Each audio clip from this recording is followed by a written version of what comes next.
영동에서 네. 여고생 손 잘린 거 보고 그러면 이거는 변태적인 아니면 감정적인 요소가 있는 거 때문에 손을 자른 것이 맞다. 만약 그때 전화가 걸려오지 않았다면 사건은 다시 수면 아래로 가라앉았을까? 2006년 10월 11일 인천 강화군 길상면의 어느 선착장 오후 3시경 일행과 함께 횟집에서 주문한 음식을 기다리고 있던 한 여성은 걸려온 전화를 받기 위해 가게 밖으로 나왔습니다. 휴대전화를 가지고 바다 가까이로 다가간 여성. 그녀는 방파제 근처에 쪼그리고 앉아서 통화를 하며 근처를 둘러보기 시작했습니다. 그런데 바로 눈앞에 바다에서 떠밀려온 무언가가 방파제 위에 살짝 걸쳐져 올라온 것을 목격했습니다. 인형같이 예쁘더라고요. 작고 예쁜 손이었어요. 인형인가? 하고 봤는데 뭔가 인형 손이라고 하기에는 크고 좀 이상한 느낌이었어요. 어느새 사람들이 방파제 주변으로 모여들었습니다. 인형 같기도 하고 마네킹 같기도 한 손 하나. 의견이 분분한 가운데 누군가 가까이 다가가 자세히 살펴보더니 큰 충격을 받은 듯 소리를 질렀습니다. 인형처럼 보이던 손에 지문이 있었던 겁니다. 그날 방파제에서 발견된 것은 사람의 잘린 오른손이었습니다. 도대체 그곳에서 왜 사람의 시신 일부가 발견됐던 것일까? 해양경찰이 주변을 샅샅이 수색했지만 오른손을 제외한 어떤 신체 부위도 발견되지 않았습니다. 손의 주인을 찾기 위해 그리고 사망한 원인을 찾기 위해 오른손은 아이스박스에 남겨 국것으로 보내졌습니다. 혹시 바다에 빠진 시신이 떠돌다 선박 스크류에 절단됐을지 모를 일이었습니다. 그러나 부검 결과는 추측과 달랐습니다. 국과수 감정서에는 분리된 부위인 손목에서 피부의 절착 및 뼈에 톱날흔을 봄이라고 적혀 있었습니다. 타살의 가능성이 높다는 거죠. 손목 절단면 보면은 칼 다룰 줄 아는 사람이 인위적으로 훼손한 것으로 보이고요. 피해자는 여성으로 밝혀졌습니다. 누군가 신원불상의 여성 신체를 훼손해 유기한 것으로 추정되는 상황. 범인을 잡기 위해선 피해자의 신원 확인이 먼저였습니다. 경찰은 손에 있던 지문으로 신원 확인을 시도했습니다. 하지만 단서가 되어줄 것이라고 생각했던 지문으로는 아무것도 알아낼 수 없었습니다. 물속에서 시신이 많이 손상돼 표피가 다 벗겨지고 진피만 남아있어 지문의 모양이 제대로 찍히지 않았던 겁니다. 그러나 포기할 수 없는 노릇이었습니다. 경찰은 고온 수별 처리법이라는 방법을 써보기로 했습니다. 이는 뜨거운 물에 손가락을 불려 팽창시킨 뒤 숨어있던 지문을 채취하는 방법입니다. 이 방법을 이용해 3일 만에 4개의 손가락에서 지문 채취에 성공한 경찰. 채취된 지문을 여성 실종자 2,000여 명과 일일이 대조한 결과 유사한 지문을 가진 여성은 총 32명이었습니다. 그리고 이들을 대상으로 또 한 번의 지문 대조 작업을 거치자 단 한 사람, 지문의 주인이 나왔습니다. 그녀는 오른손이 발견되기 약 20일 전 서울 서대문 경찰서에 가출 신고가 되어 있던 44살의 여성 공씨였습니다. 그녀에게 무슨 일이 있었던 것일까? 어느 가을 후 방파제로 떠밀려온 오른손의 미스터리가 그렇게 시작됐습니다.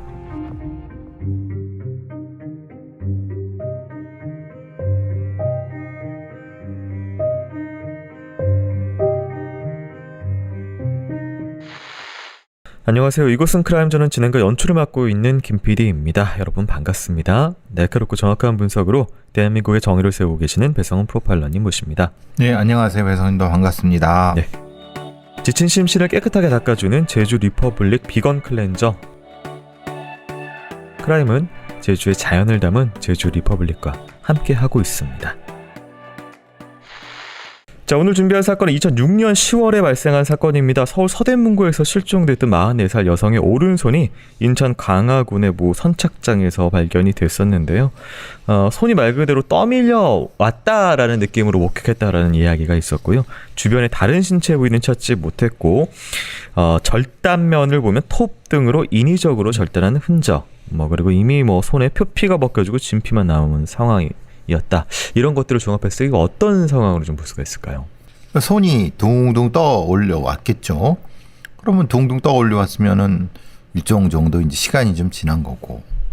왜냐하면 이게 가라앉아야 되는 게 떠올랐으니까 약간의 그 부패라든가 아니면 조금 시간이 지난 거를 의미를 하는 거고. 네.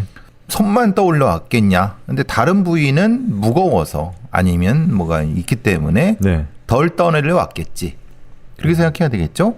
그러면 여기 말하는 이 공간에서 강화도에 있는 여기에서 어디에서 떠내려왔는가를 물길을 따라 찾아봐야 되는 거고. 네. 그러면 강화도니까 뭐 대충 뭐 한강을 따라왔을 수도 있겠네.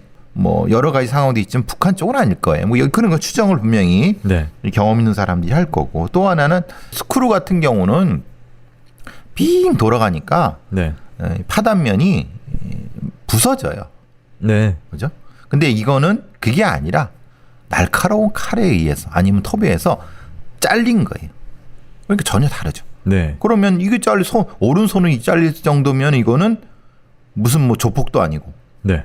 그러면 이건 당연히 이 살해 후에 훼손을 했을 수 있겠다. 이게 손이 예를 들면 이제 저희가 많은 시신의 그 토막 일명 유기 이런 것들을 봤을 때 이제 몸통을 토로소를 중심으로 이제 팔다리 라인을 좀 자르거나 뭐 이런 것들은 이제 어쨌든 큰 덩어리씩의 구분의 어떤 유기 편의성에 의해서 하는데 손은 사실은 이게 굳이 팔과 분리를 따로 이렇게 손목을 할 필요가 있을까 싶거든요. 그러니까 그래서 이게 뭐 여러 가지 면에서 지문이 분명히 있을 텐데 네. 이건 분명히 인식이 있었을 텐데 지문을 왜 지문 아니면 훼손을 했는데 네. 다른 방식으로 훼손을 했는데 안 나타난 건지. 그리고 손 자체만을 자르기는 사실 요거는 좀 우리가 예전에 영동에서 네, 여고생이요. 여고생 손 잘린 거 보고 그러면 이거는 제가 그때도 이제 성적인 문제가 있었다. 아니면 어떤 약간의 이런 변태적인 아니면 뭔가 다른 감정적인 요소가 있는 거 때문에 손을 자른 것이 맞다. 네.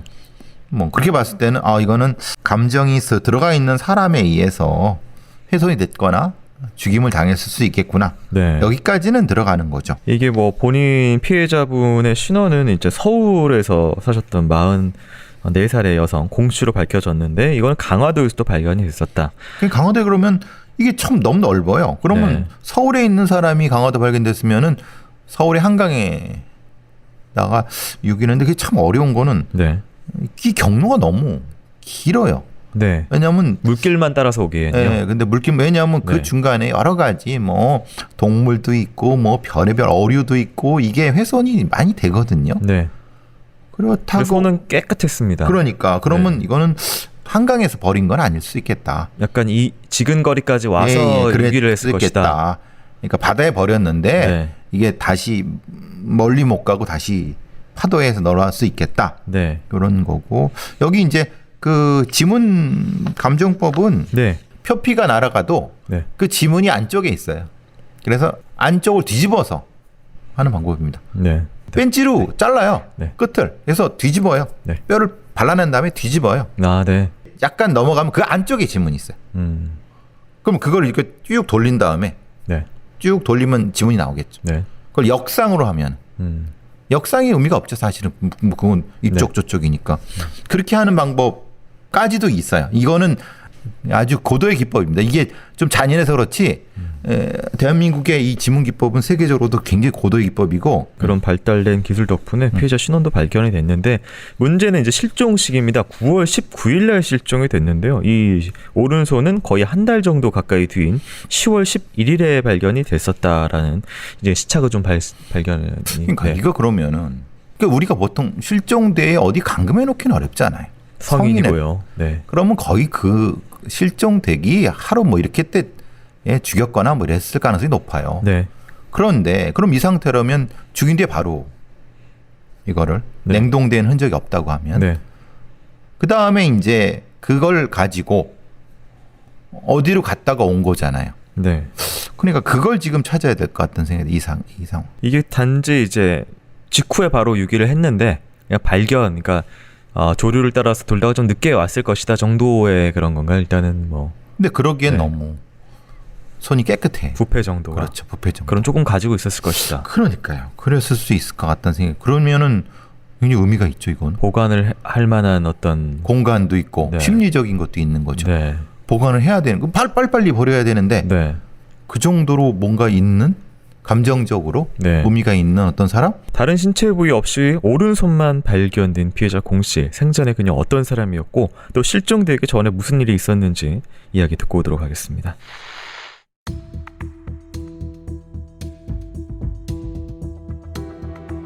경기도 고양시에 살고 있던 공씨.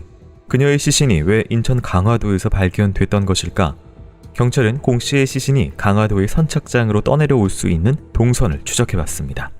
그 결과 오른손이 발견된 곳보다 북쪽에 있는 한강 일대인 강화대교와 초지대교, 선착장 서쪽에 있는 동막해수욕장 혹은 서남쪽에 있는 장봉도에서 오른손이 해류를 타고 떠밀려왔을 가능성이 제기됐습니다. 이 장소들은 모두 공씨가 살던 고양시에서 1시간 넘게 걸리는 곳이었고 그녀가 실종 신고된 서대문구에서도 먼 곳인 상황. 이건 범인에 대해 무엇을 말해주는 것일까? 피해자 공씨의 가출 신고를 한 남편 김씨는 당시를 이렇게 기억했습니다. 9월 15일에 아내가 직장에 출근한 이후에 집에 돌아오지 않았습니다. 퇴근 시간이 됐지만 돌아오지 않았던 아내 공씨. 남편 김씨는 그녀의 직장 동료와 지인들에게 모두 연락을 해 아내의 행방을 물었고 며칠을 밤낮으로 찾아다녔습니다. 그러나 어디에서도 아내를 찾을 수 없자 결국 4일 뒤 경찰서에 신고했습니다. 대체 아내에게 무슨 일이 생긴 것일까? 초기 경찰은 부부 사이에 큰 문제가 있어서 사건이 발생했을지 모른다고 추정했습니다. 그러나 주변인들이 말하는 부부 사이는 그리 심각하지 않았습니다. 오랜 결혼 생활로 인한 권태기도 잠깐 있었지만 남편은 누구보다 다정한 사람이었고 아내는 성실하고 착한 사람으로 평판이 자자했습니다. 공씨 남편이 저희 집에도 찾아왔었거든요. 실종되고 며칠을 계속 찾아다닌 것 같더라고요. 아내한테 잘하고 엄청 성실한 사람이에요. 일 끝나면 아내 먹으라고 저녁도 차려놓고 그런 사람이에요. 이웃 주민들은 아내 공씨를 예쁘고 날씬한 외모, 성실하고 착해서 원한을 사지 않을 사람 등으로 표현했습니다. 그렇다면 공씨는 왜 범죄의 표적이 된 것일까?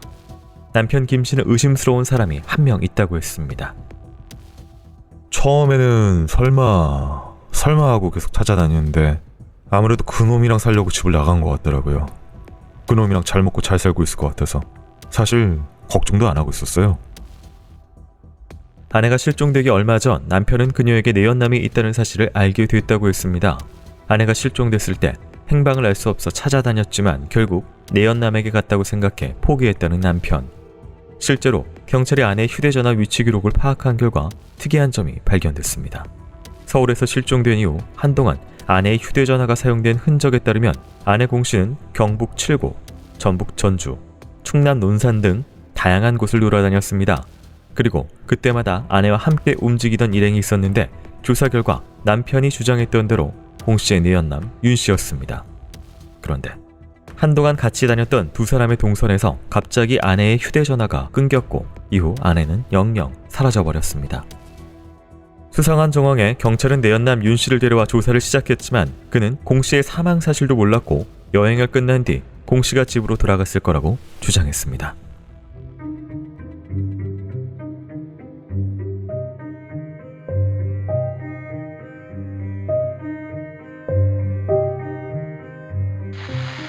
자, 내연남은 피해자와 결혼하기 위해서 아내와 이미 이혼을 한 상태였다고 하고요. 이 내연남 주장으로는 공씨와 며칠 여행을 하고 각자 헤어졌는데 공씨가 집으로 돌아갔을 것이라고 주장하고 있는 상황이고 남편의 주장은 집에 안 왔다. 내연남이랑 같이 사는 걸로 생각했다. 이런 상황입니다. 참고로 이제 남편은 서울 은평구에서 인테리어업을 하고 있었고 내연남은 정비소를 운영하고 있었다고 합니다.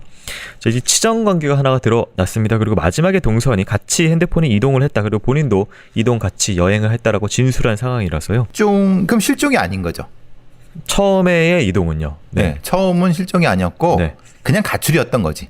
네. 가출로 내연남과 그 돌아가신 분은 네. 그냥 여행을 간 거죠. 근데 이제 남편한테는 얘기하지 않고 그러니까 그러면 이거 남편의 행동이 좀 그렇죠. 왜냐하면 의심을 했을 거란 말이에요. 네. 그러니까 지금 여기서는 이렇게 얘기하지만 도망갔구나 이런 생각을 분명히 했을 거란 말이에요. 그러니까 4일 지난 데에 신고를 했겠죠. 아니 자기 부인이 실종됐으면 어디서 가서 바로 죽었을 하죠. 수도 있는데 뭐 하루 뒤에 했는데 4일 뒤에 했다는 거는 느낌이 왔을 거고 네. 그건 이제 본인이 하는 얘기한 거로 달리 이제 어딘가 내연남과 돌아다니고 있을 것이다. 그러면 내연남한테도 얘기가 됐을 것이고 이 뭐야 네. 이제 찾을 것이고 네. 그런 상태인데 내연남의 반응도 이상해요. 자기가 여행을 했다. 보통 그럼 데려다 주지 않나요? 근데 이제 불륜 관계라서 집으로 데려다 주기가 좀. 그러니까 집으로 데려다 주지만 근처는 데려다 주죠. 네네네. 그렇지 않아요. 네. 그리고 걱정을 할 수도 있잖아요. 네. 왜냐하면 남편한테 맞아 죽을 수도 있는 건데. 네. 그런데 너 잘 가. 본인은 뭐래요? 본인은 집에 간 줄 알았다. 그런데 또 자기는 이 여자랑 결혼하려고 이혼도 했어요. 네. 그럼 이 여자가 절박한 거잖아요. 이 여자한테. 네. 근데 잘 가. 빠이빠이. 이게 이 감정 상태가 되나요? 그러니까 이 내연남도 이상한데. 그러니까 경찰의 입장에서는 뭐지? 그냥 들어갔을 거라고 추정한다.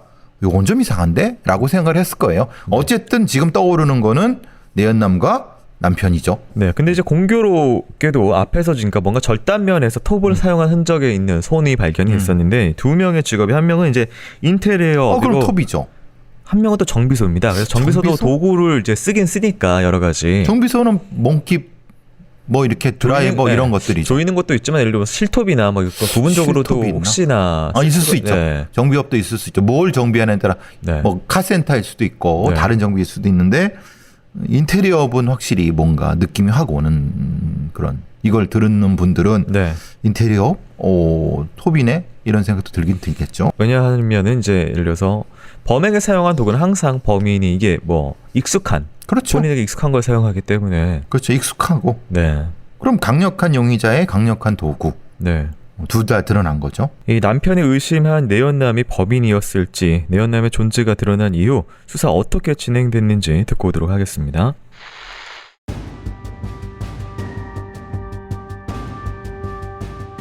내연남과 함께 여행을 다니다 갑자기 휴대전화가 끊겨버린 피해자 공씨. 경찰은 내연남을 의심해 집중적으로 수사했지만 공씨가 실종된 시점의 알리바이가 확실했고 살인을 할 만한 동기나 혐의점도 찾을 수 없었습니다. 그렇다면 내연남의 존재로 가장 불편했을 한 사람, 47세의 남편이 유력한 용의자로 떠올랐습니다. 거기 남편이 잘해주긴 했어요. 근데 집착이 좀 심한 것 같더라고. 헤어지면 바로 집에 들어야 하고 뭐만 해도 남편 허락받아서 해야 되고 에휴 너무 갑갑하다고 했어요. 벗어나고 싶다고. 남편 김 씨는 사랑한다는 이유로 아내를 심하게 통제했고 이 때문에 둘 사이에 갈등이 생겼다는 겁니다. 그러던 중 생긴 내연남. 평소 아내에게 집착했던 남편 김 씨가 왜 아내가 사라졌을 때는 내연남에게 가버렸다고 생각하고 쉽게 놔줬던 걸까? 경찰은 부부가 사는 고양시의 모 아파트 엘리베이터 및 근처에 있는 모든 CCTV를 분석하기로 했습니다. 아내 공 씨가 여행을 갔다가 갑자기 휴대전화가 끊긴 시점 앞뒤로 거의 500시간에 육박하는 CCTV 분석이 시작됐습니다.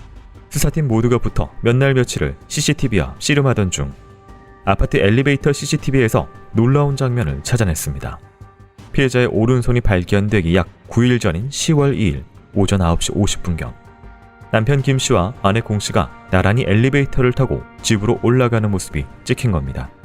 가출한 이후 아내를 전혀 보지 못했다던 김 씨의 진술이 거짓으로 드러난 상황. 그런데 CCTV 속 김 씨의 모습이 좀 이상했습니다. 여기 뒷모습 보이는 분이 피해자고요. 옆에 남편인데 피해자를 보고 여유롭게 웃고 있죠. 근데 지금 이 장면 다음 장면은 부부가 집으로 들어가고 난 후에 50분 지난 모습이거든요. 남편이 혼자서 엘리베이터 탔는데 지금 또 안절부절 못하는 모습이죠. 부부가 함께 집으로 들어가고 50분 뒤 남편 김 씨는 혼자 나와 엘리베이터를 탔습니다. 그런데 입술이 마르는지 연신 침을 바르고 한숨을 쉬는 등 불안한 모습을 보였습니다. 몇 시간 뒤 더 수상한 모습이 CCTV에 찍혔습니다. 김 씨가 큰 이불 보따리를 혼자 등에 지고 나와 승합차 트렁크에 실었고 얼마 뒤에는 검은 비닐봉지와 아내의 핸드백을 가지고 나와 승합차 좌석에 놔뒀던 겁니다. 그렇게 김 씨가 혼자 돌아다니는 모습은 CCTV에 많이 찍혀 있었지만 아내 공 씨는 집에 들어간 이후 더 이상 모습을 보이지 않았습니다. 남편의 휴대전화 기록을 조사한 결과 CCTV에 부부가 함께 찍히고 이틀 뒤 남편 김 씨가 경기도, 특히 김포 주변을 종일 배회했던 흔적이 발견됐습니다. 김 씨가 갔던 곳은 오른손이 발견된 강화도와 매우 가까운 곳이었습니다.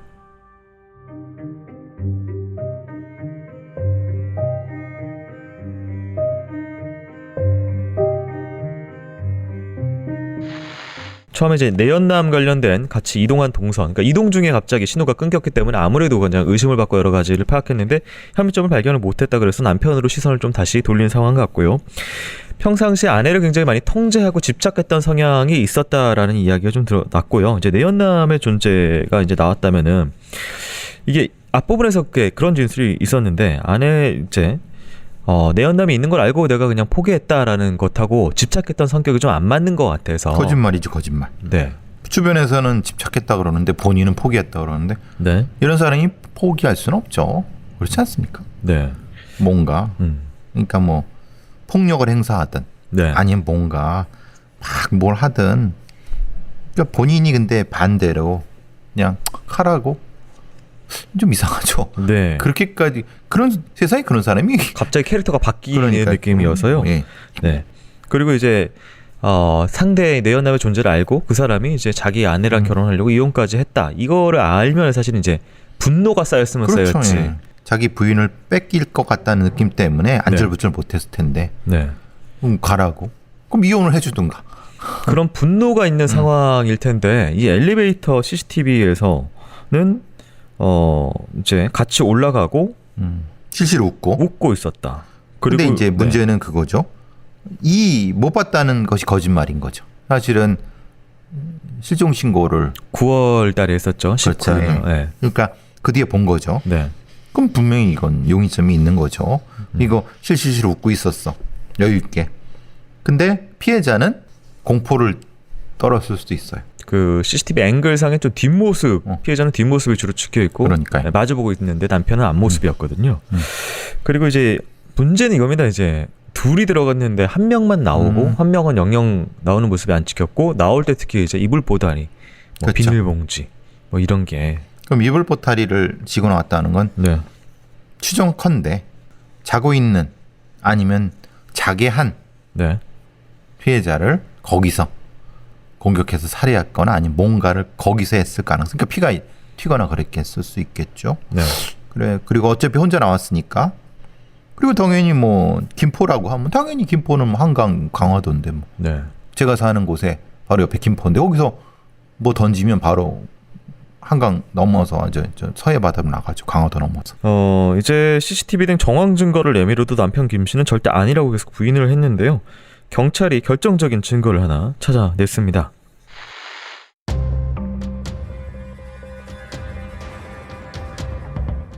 결정적인 증거는 화장실에서 발견됐습니다. 화장실에서 아내 공 씨의 혈흔이 나왔던 겁니다.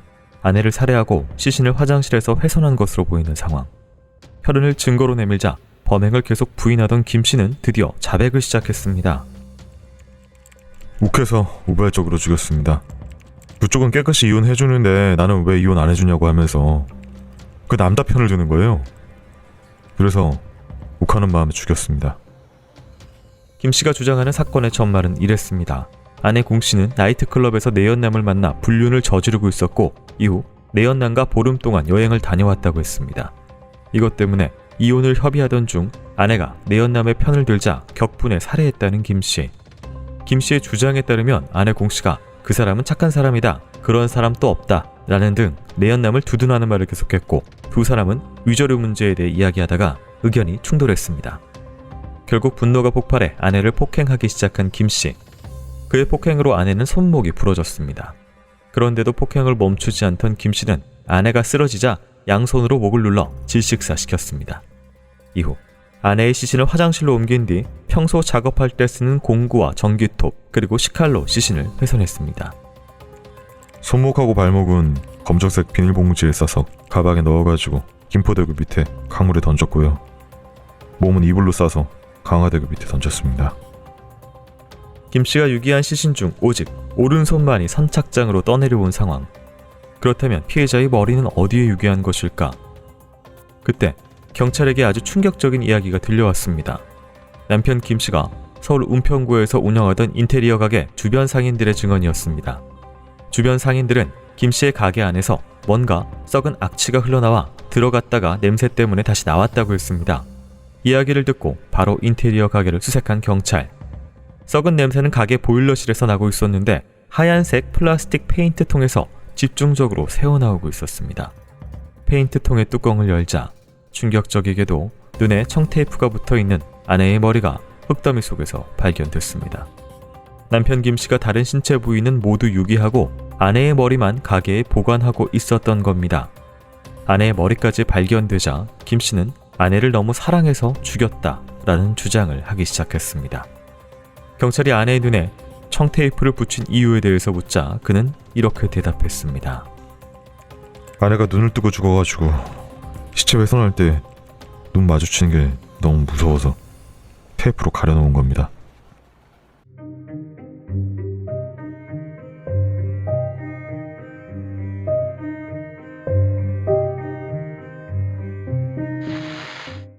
김 씨는 체포됐을 당시에 놀라거나 충격을 받거나 하는 등의 반응이 좀 전혀 없이 그냥 표정도 무표정한 그런 상황이었다고 하고요.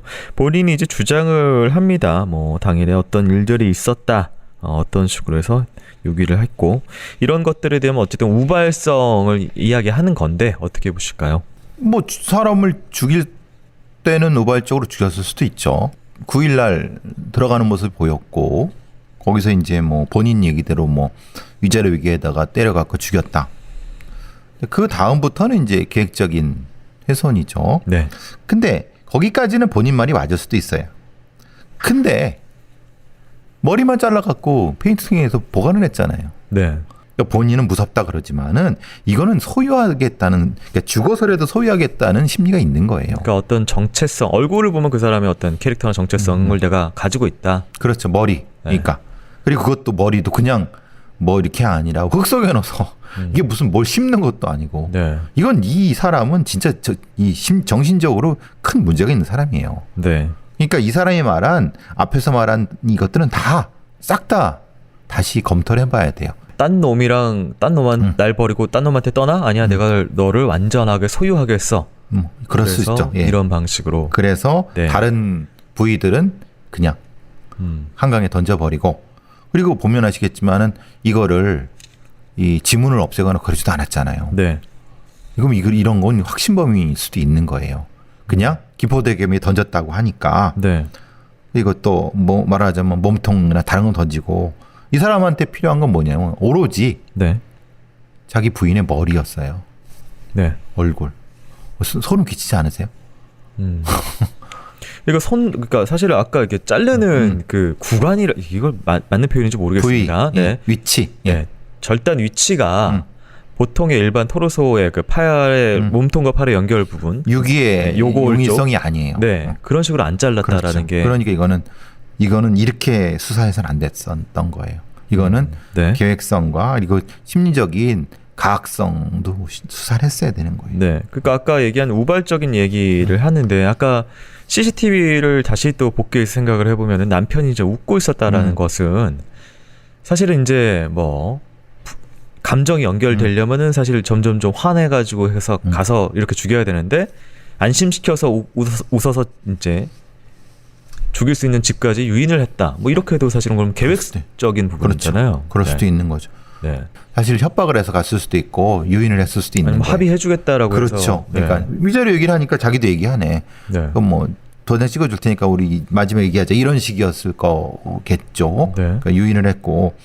이 범인 김 씨 말로는 아내를 너무 사랑해서 죽였다라고 이제 얘기를 했는데, 그건 개소리고. 네, 이제 아내에 대해서 이런 진술들을 한 면들이 있습니다. 아내가 일만 끝나면 나이트클럽에 가서 놀았고 자기한테 걸린 내연남만 4명이다. 본인 김 씨 주장이고요. 김 씨하고 아내 공 씨가 각각 22살, 19살에 결혼해서 1년 뒤에 아이를 낳았고 굉장히 일찍 결혼해서 이제 맞벌이를 하면서 이제 경제적으로 좀 힘든 상황이었는데, 범인의 주장으로는 본인은 사랑만으로 살 수 있을 것 같았지만 맞벌이를 하면서 부부 사이가 멀어졌다. 자신은 저녁에 퇴근했지만 아내는 밤에 퇴근했고 또 아내가 자유분방하고 노는 것을 좋아해서 나이트클럽을 갔다가 새벽에 오는 바람에 거의 얼굴도 못 봤다. 뭐 이런 주장을 하고요. 경찰이 또 주장한 내용에 따르면은 또 이런 아내의 바람길을 사랑으로 참고 살았는데 나이트클럽에서 만난 남자랑 이번엔 보름이나 여행을 간다고 가출을 했고 갔다 와서 이혼을 요구했다. 김 씨가 또 왜 이러냐? 내가 뭘 잘못했냐? 이혼만은 절대 안 된다면서 아내를 설득했고 내연남한테도 찾아가서 아내를 돌려달라고 했지만 결국 아내가 자신을 모욕하고 내연남을 두둔하는 말을 해서 욱해서 살해했다. 이게 동기입니다. 미성년일 때 결혼했어요. 돌아가신 만 19세 예, 여자분께서. 남편은 저거잖아요. 대학생 혹은 22살. 네, 너무 어리죠. 네. 여자는 갓 성인이 된 나이. 네. 이게 어떤 상황일까요? 이 상황이. 이게 정상적인 상황일까요? 1년 뒤에 아이가 낳았다고 하지만 이게 기간상 횟수로 1년이라면 예를 들어서 아이가 생긴 걸 알고 일단 결혼을 해서 다음에 아이가 태어난 거일 수도 있고요. 그러니까 지금 이게 여기 상황으로는 사실은 이 둘 사이를 모르겠어요. 그런데 네. 적어도 이 남편 이 범인 김 씨의 말만으로는 이거는 진실이라고 볼 수는 없어요. 생각해보면 19살짜리 여자 아이가 어쨌든 결혼이란 걸 해서 애를 낳는데 당연히 노는 게 좋죠. 그렇지 않겠어요? 네. 애를 낳다 하더라도 21~22살, 서너 살인데 그거는 부부 관계 속에서 있을 수 있는 일이고 이걸 뭐 꼭 바람기라고 얘기하는데 이건 부부가 풀어야 될 얘기인 건데 네. 그거를 자기는 최선을 다해 살았는데 뭐 바람기 나서 그랬다라고 하는데 상대 쪽에 책임이 있다라는 말이잖아요. 그렇죠. 전체적으로. 예. 네. 근데 20대 초반에 여러 가지 일이 있을 수 있는 거죠. 그러니까 네. 이거는 이 결혼 생활 자체가 뭐가 잘못된 것에 대한 얘기를 해야지 아내를 이렇게 일방적으로 비난하면 안 되는 거죠. 이게 너무 사랑해서 죽였다라는 말보다는 내 소유를 벗어나려고 해서 죽였다라는 말이 조금 더 그렇죠. 들어오는 그게 맞는 행동에 거고. 대한 묘사거든요. 여기 이게 너무 일찍 낳으니까 네. 아들이 이제 24살이나 되니까 되게 크는 거죠. 그죠? 이게 아마도 이 첫째 아이겠죠. 네, 아들이 네. 이제 사건에 대해서 했던 이야기가 기사화된 부분이 있는데요. 이런 인터뷰를 합니다. 아버지는 술, 담배 전혀 안 하시고 진짜 일만 열심히 하신 분이다. 가진 것은 없어도 화목했는데 서로 바쁘고 피곤하다 보니까 가족 간의 대화가 없어 어머니가 많이 외로우셨던 것 같다라는 얘기를 했었고, 김 씨는 경찰 조사 때 노후에 아내 고생 안 시키려고 일에만 몰두했는데 아내가 배신할 줄은 몰랐다. 하지만 지금도 아내를 너무 사랑한다. 사랑해서 죽을 수밖에 없었다. 아들 입장에서는 아버지가 원래 그렇게 나쁜 사람이 아니다. 가족을 위해서 열심히 하신 분이다라는 얘기를 하고 싶었던 것 같은데. 근데 이제 그건 본인 생각이고 네. 어머니한테 아버지가 어떤 존재였는지는 본인은 모르죠. 그거는 이제 아들의 입장인 거고. 네. 네, 굉장히 또 이해하기 어려운 오늘 또 사건이었고요. 저희 방송 또 마치기 전에요. 저희 크라임 제작될 수 있도록 도움 주고 계신 제주 리퍼블릭이죠. 교수님과 저의 수제 광고, 핸드메이드 광고 보고 오시도록 하겠습니다. 교수님, 이거 현장만 돌아다니다가 끝나겠어요. 현장에서 범인의 시선으로 움직이며 사고하는 게 중요하다고. 근데 이렇게 밖으로만 도니까 피부 트러블이 장난 아니에요, 요즘. 나 상호댕이 고광. 지금 뭐라고? 피부 트러블의 답은 제주에 있다고. 제주요? 해녀들이 하루 종일 야외에서 물질하면서 생기는 문제 중 하나가 피부병이야. 해녀들은 그걸 어찌 해결했는지 아나? 물과 해조류지. 미네랄이 풍부한 제주 용암 해수하고 청정 제주 해조류요? 이 비밀을 담은 제주 리퍼블릭 비건 클렌저로 미세먼지와 마스크 등으로 지친 피부를 민감 피부 자극 걱정 없이 닦아내면 된다고. 들어있는 전 성분이 EWG 그린 등급의 비건 인증받은 클리너네요? 깨끗한 성분의 클리너로 깨끗하게 세안하는 게 해답이야. 와, 대박. 저 피부 민감한데 이거 씻고 나서도 순하고 심지어 촉촉해요. 맨들맨들하고. 배송 메시지에 크라임이라고 적으면 1+1 하나를 더 주네. 와, 감수다. 어서 네이버에 제주 리퍼블릭 검색하러 하형 감수다. 정말 사투리 경호지 맙서. 크라임은 제주 리퍼블릭과 함께하고 있습니다. 네, 남편 김 씨는 살인 및 사체 유기 혐의로 징역 15년을 받았다고 알려져 있는데요. 2006년 10월에 발생한 사건이니까 뭐 가석방이 됐다면 이미 나왔거나 아니면 이제 그냥 풀로 다 징역을 산다고 해도 이제 올해나 내년쯤 출소할 것으로 보이는 상황입니다. 저는 이제 저희 김하일 사건이라고 일명 시화호 토막 살인 편을 했었는데요. 이제 중국 에서 넘어온 조선족이죠. 김하일도 아내를 살해하고 시신 토막해서 유기했는 당시에 징역 30년이 나왔는데 그것도 저희는 좀 적다고 받는 상황인데 지금 15년을 선고를 받았습니다. 좀 이해가 잘 안 되네요. 그러니까 이거는 판사의 네. 찬스가 생긴 거죠. 즉 피해자에 대한 비난이죠. 바람을 폈고 네. 그 바람에 대한 응당한 처벌로서 범인이 그렇게 일종의- 생각할 수도 있다. 분노의 감정이. 그렇죠. 그래서 이제 감형을 많이 한 거죠. 판사가. 네. 근데 이거는 판사의 지극히 개인적인 거고 네. 실제로는 이 범인에 대한 심리 분석은 좀 더 됐어야 된다. 그렇기 때문에 형량으로는 아쉬운 부분이 존재한다. 왜냐하면 이거는 말 그대로 남편과 아버지 입장에서 본 판결입니다. 네. 피해자의 입장에서 본 판결은 아니에요. 피해자의 입장이 전혀 반영이 안 된 거죠. 그러니까 피해자가 바람 폈다고 하는 것이 그대로 적용된 판결이죠. 그러니까 남성 판사가 아들의 이야기, 아버지에 대한 훌륭한 점을 이야기한 아들의 이야기도 듣고 이제 남편의 입장으로서의 범인의 이야기도 들으니까 굉장히 본인의 상황에 공감을 할 수 있는 요소들이 있어서 반영이 된 것이다. 근데 거기에는 자기 부인을 머리를 잘라갖고 흙 속에서 넣고 자기 일하는 거에 보관해 둔 거에 대한 설명은 전혀 없는 거예요. 만약에 진짜 가정을 지켜야 돼 막 그랬다고 하면은 네. 적어도 다른 범인의 행동들 가서 사정을 한다든 뭐 여러 가지 그럴 수 있는 여러 가지가 있잖아요. 네. 근데 그것을 건너뛰고 바로 죽여서 목을 잘라놨어. 그럼 이게 설명이 돼요? 그러니까 이거에 대한 처벌은 없었던 거예요. 그냥 밖에 나가서 불륜한 여자를 남편이 처벌해 갖고 그러니까 뭐 당해도 싸지. 이게 바로 적용된 거예요. 이제 사실 이제 저희가 치정 관련된 것들이 특히 이제 남녀 사이의 살인을 저희가 좀 많이 좀 다루는데 그 중에서 치정이나 불륜, 내연 이런 게 나올 때마다 뭐 잘 죽었다, 죽을만 했네 이런 댓글들이 아직도 간간히 좀 달리는데 죽을만한 일은 누굴 죽이지 않는 이상 사적으로 죽임을 정당화될 수 없다라는 점은 다시 한번 좀 말씀을 드립니다. 피해자분 명복을 빌면서 오늘 크라임은 여기서 마치도록 하겠습니다. 그래서 오늘 수고하셨습니다. 수고하셨습니다.